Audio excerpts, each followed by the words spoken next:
అందరికీ స్వాగతం. మనం పేరూరు డ్యామ్ పైన ఉన్నాం. ఎగువ పెన్నార్ ప్రాజెక్ట్ అంటారు దీన్ని. మనం ఈ పై భాగాన కర్ణాటక ప్రాంతం నుంచి వచ్చేటువంటి పెన్నా నది హిందూపురం మీదుగా మన రొద్దం మండలంలో ప్రవేశించి, రొద్దం మండలం నుంచి కర్ణాటకలో కొంత ప్రవేశించి, తర్వాత మళ్ళీ ఆంధ్ర ప్రాంతమైనటువంటి రామగిరి మండలంలో ప్రవేశిస్తుంది పేరూరు గ్రామం వద్ద. ఆ పై భాగం అంతా కూడా కర్ణాటక నుంచి వచ్చేటువంటి నీళ్లు. ఇప్పుడు మనం ఈ డిసెంబర్ నెలలో ఈ నీళ్ళన్నీ కూడా మనకు కనిపిస్తూ ఉన్నాయి. ఎప్పుడు ఎండి ఉండేటువంటి ఈ పెన్న, ఎగువ పెన్న, అందులోనూ ఈ పై భాగంలో ఈ మేరకు వర్షాలు పడి నీళ్ళు రావడం కూడా చాలా ఆనందదాయకం.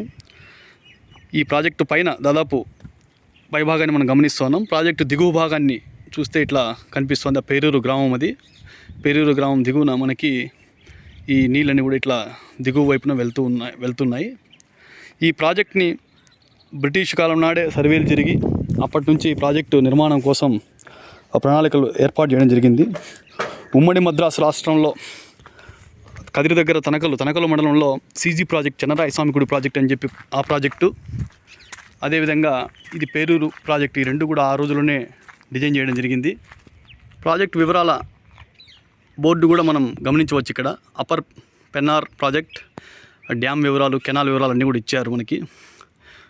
దాదాపు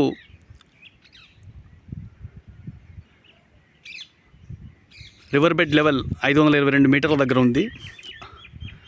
రిజర్వాయర్ ఫుల్ లెవెల్ మనకి 536 మీటర్లు చూపిస్తూ ఉంది. అదేవిధంగా ఆయకట్టు వివరాలు ఇవన్నీ కూడా మనకి చూపించారు ఇందులో.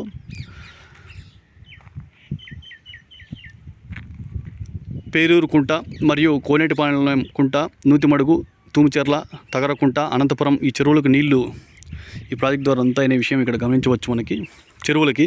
అదేవిధంగా రైట్ కెనాల్ ద్వారా 24 కిలోమీటర్లు మెయిన్ రైట్ కెనాల్ కనిపిస్తూ ఉంది. లెఫ్ట్ సైడ్ కెనాల్ కేవలం 5 కిలోమీటర్లు, 5.79 అంటే 6 కిలోమీటర్లు లెఫ్ట్ కెనాల్ కనిపిస్తూ ఉంది. ఈ కెనాల్లో దాదాపు పేరూరు, కేఎన్పాలెం, మద్దల చెరువు, తగరకుంట, ఎలుకుంట్ల, తూముచెర్ల, చెన్నంపల్లి, రాళ్ళనంతపురము, కర్తనపర్తి, గాండ్లపర్తి, పాలచెర్ల, బండమీదపల్లి, ఎర్రగుంట్ల, పుల్లలరేవు, దాదాపు అనంతపురం సమీపాన 10 కిలోమీటర్ల వరకు ఈ గ్రామాలు కనిపిస్తూ ఉన్నాయి మనకి. ఇక్కడ నుంచి దాదాపు 40 కిలోమీటర్ల పొడవు ఉన్న ఊరు విలేజ్లకు అంతటికి కూడా మనకి ఈ నీళ్లు పోయే దూరం కనిపిస్తుంది. 24 కిలోమీటర్లు రైట్ కెనాల్ని చూపించారు. 1950లో ప్రారంభించినటువంటి ఈ ప్రాజెక్టు మన ఆంధ్ర రాష్ట్రం ఏర్పాటు కంటే పూర్వమే, 1953 కంటే పూర్వమే ప్రారంభించి 1958లో ఈ ప్రాజెక్టును పూర్తి చేయడం జరిగింది. ఆ రోజుల్లో 1,69,00,000 దీనికోసం ఖర్చు పెట్టడం జరిగింది. అనేక మంది ఎగువ పెన్న ప్రాజెక్ట్ కావాలని చెప్పి ఆ రోజుల్లో రాయలసీమ ప్రాంతంలో అనేక మంది పెద్ద ఎత్తున పోరాటాలు చేయడం వలన ఆ పోరాటాల ఫలితంగా ఆనాటి ప్రభుత్వం స్పందించి ఇది నిర్మాణం చేసింది. ఈ ప్రాజెక్టులో ఉన్నటువంటి భాగాలన్నీ కూడా మనం చూడొచ్చు. ప్రాజెక్టు పై భాగంలో ఉన్నటువంటి నీళ్లు నిలబడేటువంటి ప్రాంతం అంతా కూడా చూడొచ్చు. ఈ ప్రాంతం అంతా నీళ్ళు నిలబడుతూ ఉంది, ఈ ప్రాంతం అంతా కూడా. అదేవిధంగా ఇక్కడ ఉన్నటువంటి ఈ డ్యామ్ యొక్క గేట్లు ముందు భాగాన్ని మనం గమనించవచ్చు. ఇవన్నీ కూడా గేట్లు దాదాపు 10 వంతెనలను, 10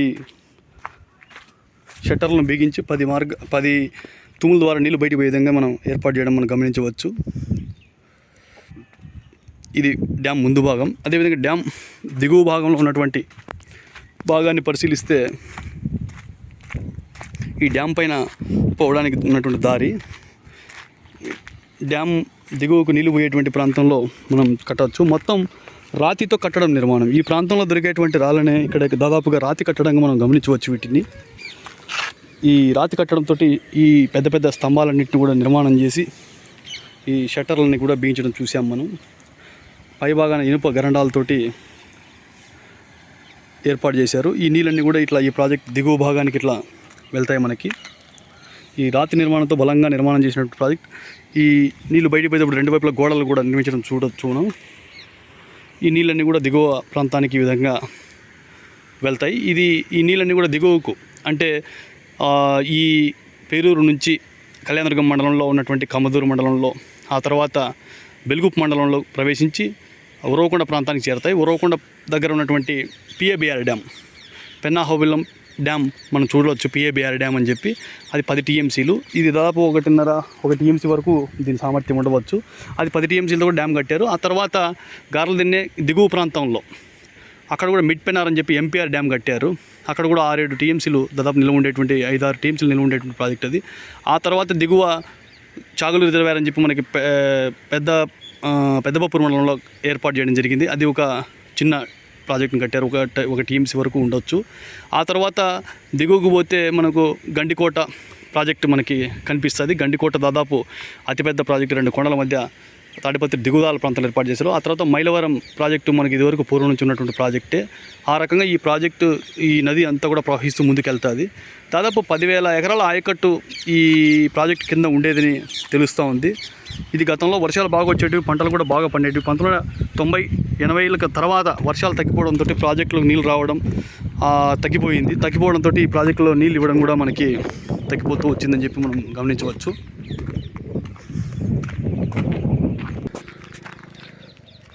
ప్రాజెక్టు కుడి కాలువ ఈ అడుగు భాగంలోంచి నీళ్లు బయటకు పోయే విధంగా ఏర్పాటు చేశారు ఈ తూము ద్వారా.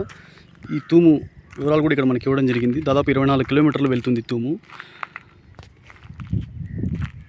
9,448 ఎకరాలు నీటిపారుదలగా మనకు కనిపిస్తూ ఉంది. ఇది ఈ కుడి కాలువ, అత్యధికంగా నీళ్లు తీసిపోయేటువంటి కుడి కాలువ. ఇక్కడ ఎడమ కాలువ మనకు కనిపిస్తుంది ప్రాజెక్టుల నుంచి. ఈ ఎడమ కాలువ వివరాలు కూడా మనకి ఇక్కడ గమనించవచ్చు. ఇక్కడ దాదాపు 600 ఎకరాలకి నీళ్ళు అందించేటువంటి కాలువగా మనకు కనిపిస్తోంది. 3 గ్రామాలు ఈ ప్రాంతంలో ఎడమ కాలువ కింద ఉంది. ఈ దిగువ భాగంలో ఈ కంప చెట్లలో మనకు ఆ కాలువ కనపడటం లేదు. ఈ రకంగా ఈ ప్రాజెక్ట్ని డిజైన్ చేసి ఆ రోజుల్లో కరువు పీడిత ప్రాంతాలకు నీళ్ళు ఇచ్చే ప్రాజెక్టుగా దీన్ని నిర్మాణం చేశారు.